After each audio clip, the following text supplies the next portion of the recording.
గత వారం 10 రోజుల నుంచి కూటమి పార్టీలలో ఒక కల్లోలం అనేది మనందరం చూస్తున్నాం. ఈ కల్లోలానికి కారణం ఎవరు అంటే చినబాబు గారు, అంటే నారా లోకేష్ గారు. నారా లోకేష్ గారికి డిప్యూటీ సీఎం అవ్వాలి అని చెప్పేసి కోరిక పుట్టిందంట. ఆ కోరికే ప్రస్తుతం కూటమి పార్టీలలో ఒక కల్లోలాన్ని సృష్టిస్తున్నది. గడిచిన కొద్ది రోజుల నుంచి లోకేష్ గారు యాక్టివ్గా పార్టీ కార్యక్రమాల్లో పాల్గొనట్లేదు. దీనికి కారణం ఏంటంటే ఆయనకి ఒక గౌరవము, ఒక మర్యాద కావాలి. ఆ మర్యాద, గౌరవం అన్నది డిప్యూటీ సీఎం పదవితోటే నాకు వస్తుంది అని చెప్పేసి లోకేష్ గారు భావిస్తున్నారు. నాకు డిప్యూటీ సీఎం పదవి ఇవ్వండి అని చెప్పేసి చెప్తున్నారు అని చెప్పేసి కొంతమంది మేధావులు చెప్తున్నటువంటి మాట. అదే కాకుండా ఇక్కడ టీడీపీ ఎవరైతే క్యాడర్ ఉన్నారో ఆ క్యాడర్ కూడా డిప్యూటీ సీఎం ఇవ్వాలి లోకేష్ గారికి అని చెప్పేసి టీడీపీ క్యాడరు చంద్రబాబు నాయుడు గారి మీద ఒక ప్రెజర్ అనేది సృష్టిస్తున్నారు.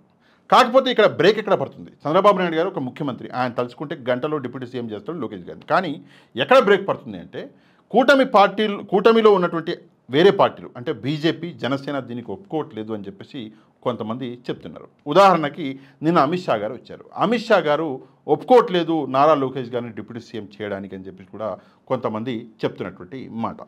మీ అందరికీ గుర్తుంటే ఎలక్షన్లు జరిగిన కొద్ది రోజులకే అమిత్ షా గారు, అంటే ఎలక్షన్లు జరిగి రిజల్ట్ వచ్చింది. రిజల్ట్ వచ్చినాక ఇంకా మంత్రి మండలి అన్నది అనౌన్స్ అవ్వకముందే, ఎవరికి ఏమీ తెలవకముందే, చంద్రబాబు నాయుడు గారు మీడియాతో మాట్లాడకముందే అమిత్ షా గారు డైరెక్ట్గా ట్వీట్ చేయడం జరిగింది. ఏమని అంటే పవన్ కళ్యాణ్ గారు డిప్యూటీ సీఎం అయ్యారు, కంగ్రాచులేషన్స్ అని చెప్పేసి. అంటే పవన్ కళ్యాణ్ గారిని డిప్యూటీ సీఎం చేయడంలో బీజేపీ పాత్ర అతిపెద్దది అని చెప్పేసి అప్పుడే అందరికీ అర్థమైంది.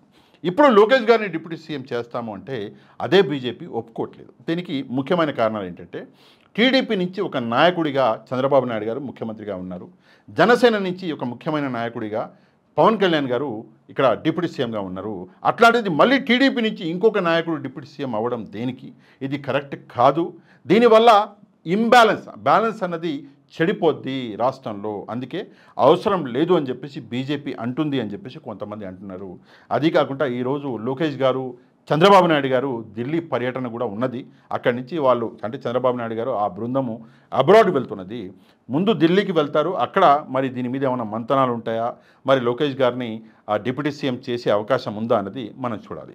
ఇక్కడ ముఖ్యంగా బీజేపీ ఎందుకని చెప్పేసి మన లోకేష్ గారి మీద అంత కోపంగా, అంత గుర్రుగా ఉన్నదంటే దీనికి ఒక కారణం ఉంది. ఏంటి ఆ కారణం అంటే లోకేష్ గారు ప్రతి శాఖలోనూ వేలు పెడుతున్నాడు అని చెప్పేసి. మీరు ఒప్పుకున్నా ఒప్పుకోకపోయినా, మీకు తెలిసినా తెలియకపోయినా, బీజేపీ అన్నది ఒక నేషనల్ పార్టీ, ప్రస్తుతం అధికారంలో నేషనల్ పార్టీ అధికారంలో ఉంది. అట్లాంటి పార్టీ ఇంటెలిజెన్స్ని చాలా నమ్ముకుంటుంది. బీజేపీ ఇంటెలిజెన్స్ అంటే బీజేపీ పార్టీతో అనుసంధానంగా ఉన్నటువంటి ఇంటెలిజెన్స్ అనేది చాలా స్ట్రాంగ్. వాళ్ళ ప్రకారం, అంటే బీజేపీకి ఎవరైతే ఇక్కడి నుంచి ఇంటెలిజెన్స్ అందిస్తున్నారో, న్యూస్లు అందిస్తున్నారో, వాళ్ళ ప్రకారం లోకేష్ గారు ప్రతి శాఖలో వేలు పెడుతున్నారు. దానివల్ల అన్ని శాఖలు ఒక ఇబ్బందికి గురవుతున్నాయి అని చెప్పేసి లోకేష్ గారి మీద ఒక నెగటివిటీ అన్నది బీజేపీకి ఆల్రెడీ ఉంది. అందువల్లనే లోకేష్ గారిని డిప్యూటీ సీఎం చేయకూడదు అని చెప్పేసి ఇక్కడ బీజేపీ భావిస్తున్నది. ఇక జనసేన గురించి మనం మాట్లాడితే జనసేన దీన్ని తీవ్రంగా వ్యతిరేకిస్తున్నది. ఎందుకు వ్యతిరేకిస్తున్నది అంటే ముఖ్యమైన నాయకుడు, ఇందాక చెప్పిన మా నాయకుడు, ముఖ్యమైన నాయకుడు ఎవరు, పవన్ కళ్యాణ్ గారు. అట్లాంటి నాయకుడికి ఆల్రెడీ డిప్యూటీ సీఎం పదవి ఇచ్చారు. లోకేష్ గారిని కూడా తీసుకెళ్ళి ఆ పదవిలో, అంటే అట్లాంటి పదవిలో ఆయన పక్కన కూర్చోబెడితే ఆయనకి పవన్ కళ్యాణ్ గారికి వ్యత్యాసం ఏముంటుంది? మా పవన్ కళ్యాణ్ గారు పెద్ద నాయకుడు కదా లోకేష్ గారి కంటే అని చెప్పేసి ఇక్కడ జనసేన నాయకులు కొంతమంది చెప్తున్నటువంటి మాట, జనసేన క్యాడర్ చెప్తున్నటువంటి మాట. ఇక ఇందులో నిజానిజాలు ఏంటో అది చూడవలసింది. చాలామంది చెప్తున్నటువంటి విషయం ఏంటంటే టీడీపీలో క్యాడరు లేదండి భవిష్యత్తు. ఫర్ ఎగ్జాంపుల్, ఒక చిన్న ఎగ్జాంపుల్ చెప్తాను మీకు. రాహుల్ గాంధీ గారు 2004లో కాంగ్రెస్ పార్టీ అధికారంలోకి వచ్చింది. సెంట్రల్లో అప్పుడు ప్రధానమంత్రి అయ్యే అవకాశం ఉన్నా అవ్వలేదు. 2009లో అయ్యే అవకాశం ఉన్నా అవ్వలేదు. 2009లో ఆయన ప్రధానమంత్రి అవ్వకపోవడం అనేది అది అతిపెద్ద బ్లండరు. అప్పుడు ఆయన చేసుకున్న తప్పు. ఒకవేళ ఆయన అప్పుడు ప్రధానమంత్రి అయి ఉంటే ఈరోజు స్థితిగతులు వేరుగా ఉండేవి. అదే ఫార్ములా ఇక్కడ అంటే ఆంధ్రప్రదేశ్లో అప్లై అవుతుంది. ఇప్పుడు అధికారంలో ఉన్నాము, 135 సీట్లు ఉన్నాయి టీడీపీ దగ్గర. ఇప్పుడే ఒక మంచి పదవి అన్నది మన లోకేష్ గారికి దక్కాలి, ముఖ్యమంత్రి పదవి కూడా దక్కాలి. లేకపోతే అట్లీస్ట్ పార్టీకి ముఖ్య నాయకుడు, అంటే జాతీయ స్థాయి నాయకుడిగా పార్టీలో ఎదగాలి అని చెప్పేసి చాలామంది టీడీపీ క్యాడరు భావిస్తున్నారు అని చెప్పేసి కొంతమంది చెప్తున్నటువంటి మాట. ఇక ఇక్కడ ఇంకో విషయాన్ని మనం తప్పకుండా డిస్కస్ చేయాలి. పవన్ కళ్యాణ్ గారికి బీజేపీ పార్టీ అండగా నిలబడుతున్నది.